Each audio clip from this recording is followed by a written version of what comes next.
For young children, research shows that the first 5 years of life are actually the most critical in terms of brain development. According to the Center on the Developing Child, at birth, children are already learning at a rapid pace, and within the first few years, more than 1 million new neural connections form every second. These neural connections, which make up the architecture of the brain and provide a foundation for skills needed later in life, are influenced heavily by interactions, relationships, and the environment. We also know that about 60% of young children will spend at least some of their time in some sort of early childhood programming.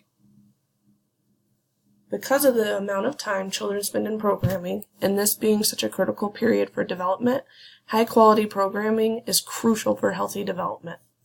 One factor that contributes to high-quality early childhood programming is high-quality early childhood teachers.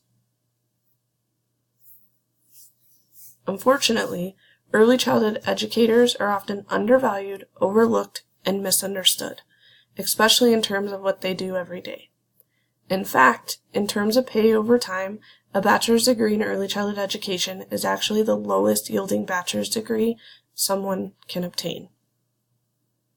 Being underpaid and undervalued causes for high turnover rates and contributes to a workforce shortage that is being experienced across the nation. Preschool teachers have a turnover rate between 25 and 50% yearly, and most who leave the field entirely. Additionally, the field has become somewhat of a revolving door, with the workforce entering the field from a variety of backgrounds. And despite the critical role that early childhood teachers play in the lives of young children, the profession is akin to occupations like fast food workers and dog walkers, especially in terms of pay and value. Although there has been a recent push to support in the professionalizing of the field of early childhood education, and hopefully gain the much-needed respect and validation of what these caregivers do every day, there is still a lot of work to be done. Yet it's important work, and figuring out how to support the workforce will lead to better outcomes for society.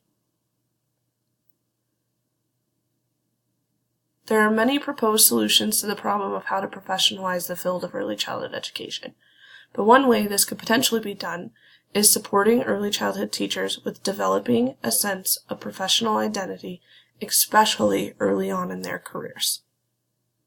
Because there is a link between professional development and building up professionalism. Lutton states, teacher quality is built, sustained, and increased through career-long professional development with attention to deliberate recruitment of candidates with promise, early experiences that inform and build commitment to the profession, successful degree completion, and workplace-embedded training, coaching, and peer collaboration. So, knowing what we know about the relationship between high-quality programming and high-quality teachers and professional development, Mile High Early Learning has created a CDA training and seminar, which is a 16-week training course that provides early childhood educators with the 120 hours of foundational content that is needed to apply for an entry-level credential into the field. The training has been offered both internally and outside of the organization, with roughly 175 participants completing the training to date. Although summative assessment data is collected at the end of every cohort, the training has not been formally evaluated in terms of impact, especially in thinking about the growth that occurs within individual participants. Professional identity, although defined in many ways, encompasses many different things.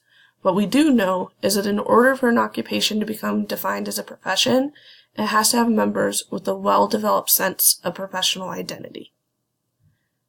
This dissertation research project aims to evaluate Mile High Early Learning CDA training and seminar in terms of professional identity development. The research question is, does completing Mile High Early Learning CDA training and seminar support professional identity development of early childhood teachers? This study will end up using a mixed methods approach, collecting both qualitative data in the form of in-person interviews and quantitative data in the form of a 5-point Likert scale survey that will be administered at the start of the training and then again at the end of the 16 weeks. It will be utilizing a pre-post test research design. Knowing that there are many characteristics that can define professional identity, and for the purposes of the study, the following characteristics will be defined and used to measure professional identity development. They are knowledge and beliefs, values, commitment to the field, and self-efficacy. Once the survey data has been collected, a small group of participants will be interviewed about their experience with taking the training.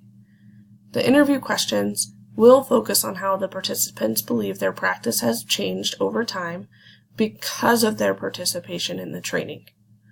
This will be done to hopefully identify what supports the training has put in place. There are some possible limitations of this study that should be discussed. First, it should be noted that the researcher who will be collecting the data for this study, myself, is also the person who designed the training. This has the potential to cause observer bias, which is the tendency for the researcher to see what they want to see or what they expect to see. Another limitation around this ability is the ability to generalize this study to a population. Due to sample size, this study cannot be generalized to the entire population. In order to increase generalizability, it would be important for this study to be repeated and with a larger sample size, and possibly with teachers outside of the Denver metro area. Despite the study's potential limitations, collecting the data and evaluating the program's impact will help Mile High Early Learning in many ways. One, if we know the training program is contributing to helping early childhood teachers develop professional identity, the next steps would be to identify in what ways.